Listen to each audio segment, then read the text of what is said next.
Hello channel subscribers, trying to make the channel more professional. With that I've got some video capture software and audio capture software here, provided free by Cam Studio. Thank them for their software. And for the photos in this slideshow, they're used under the fair use for educational purposes. Just want to look at some important dates in history. When we think of important dates of history, some dates just stand out in our minds. But some of the really important dates that have the most effect on our everyday lives are obscured, hidden, not in the history books.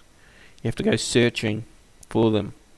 Sometimes it's difficult to believe there's not a conspiracy in place when these very important dates are not mentioned. Not in the mainstream media, not in your history books, not in school. So let's travel back in time today and look at some important dates in history. First one that most people will know and will stick out in their minds: September the 11th, 2001, when the Twin Towers were struck and collapsed. The Twin Towers, located in New York in the USA, were struck by terrorists. No doubt about that. But whether the towers collapsed because of the planes striking them, or whether there were other factors at play, is open to conjecture, open to discussion. But no doubt about it, on that day 3,000 people needlessly died. And that sticks in people's minds. I can remember when I first turned on the TV and saw the towers collapsing, many hours after it had begun, and thinking perhaps there were 50,000 people still in the towers. Thankfully, the vast majority of them had been evacuated, but 3,000 people couldn't get out or were attempting to rescue people and tragically died. That date for many people represents a date, an infamy, a date when the War on Terror began and when many civil liberties were taken off people. But certainly a date that sticks in people's mind. A date that might not stick in people's mind is 1971. Vietnam War was raging, and due to economic demands, Nixon abandoned the US dollar gold convertibility. No longer was the US dollar backed by gold, it was backed merely by the good faith of the American government, by the authority of the government, making it truly a fiat currency that they could print in any quantity they wanted. The world's reserve currency was now backed by nothing.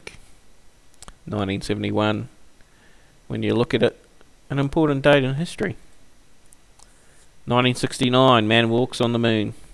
Perhaps the peak of US achievements,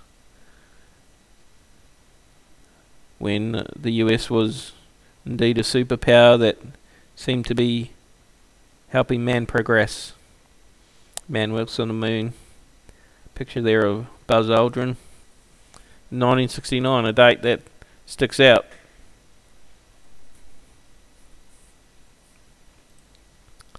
(1963) Kennedy's assassination. Another date that sticks out. I wasn't alive then, but many people who were can remember that date very clearly. It's interesting to note a little while before that, Kennedy had sought to remonetize silver. He was going to issue an executive order to once again have silver currency. All that came to naught with his assassination in 1963.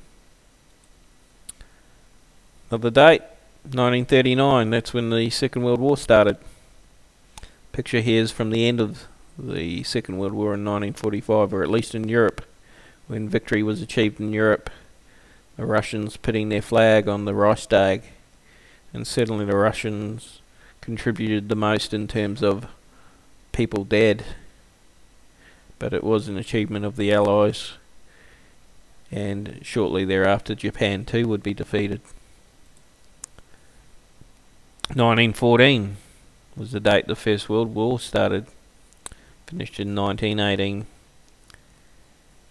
Many geopolitical things changed then, as old empires died and new ones were born.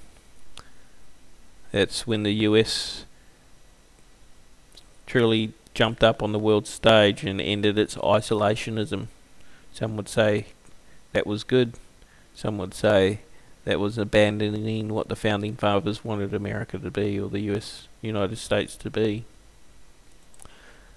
1913, not a date that sticks out for many, but that's the date the Federal Reserve, and not surprisingly income taxation, began. In 1910 on the Jekyll Island, if you read the book The Creature from Jekyll Island, a group of very powerful men got together and decided to create the Federal Reserve, basically to increase their control over the banking sector and over each individual. That's one of my favourite pictures. Beware the banksters. Got Alan Greenspan there, Ben Bernanke, I don't know who the third gentleman is, but there they are, printing out endless wads of Federal Reserve currency. So once again, 1913, the date of the Federal Reserve, is one of my important dates in history.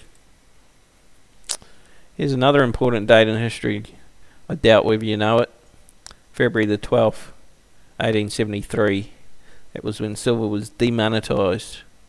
The US went off a bimetal standard and went to just gold. Gold, being the currency of the rich, meant that the rich had control of the financial system, and silver was assassinated. The money of the people was taken away from them. Instead, they were given paper.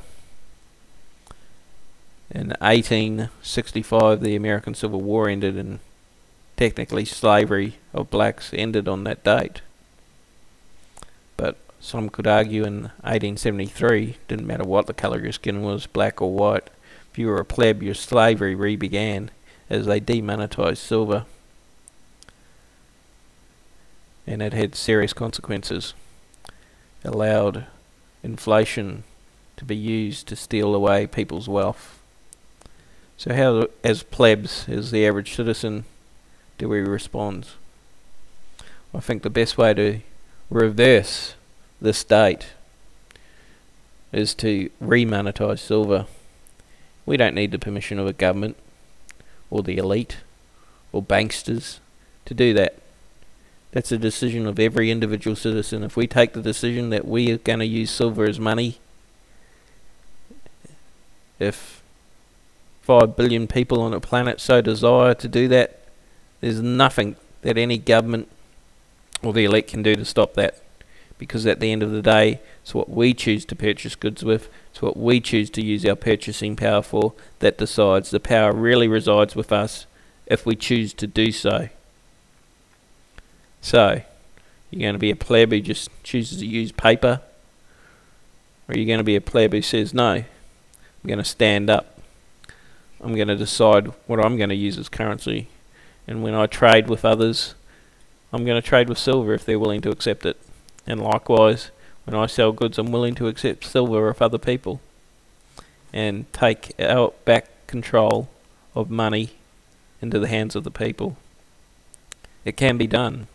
In ancient Rome, when the aristocracy tried to gain too much control of the Roman Republic, the people, the plebs as they were known, refused to fight. They refused to go to war. And Rome was at the mercy of the invaders. The aristocracy recognised they needed the people. They couldn't fight off the invading hordes alone. So they had to strike an agreement with the plebs. They gave them, that's when the consuls and proconsuls came into power, the people's voice in the Roman Republic. And the plebs had a major victory. Victory, unfortunately, that was later reduced to nothing when the Roman imperial emperors came into power.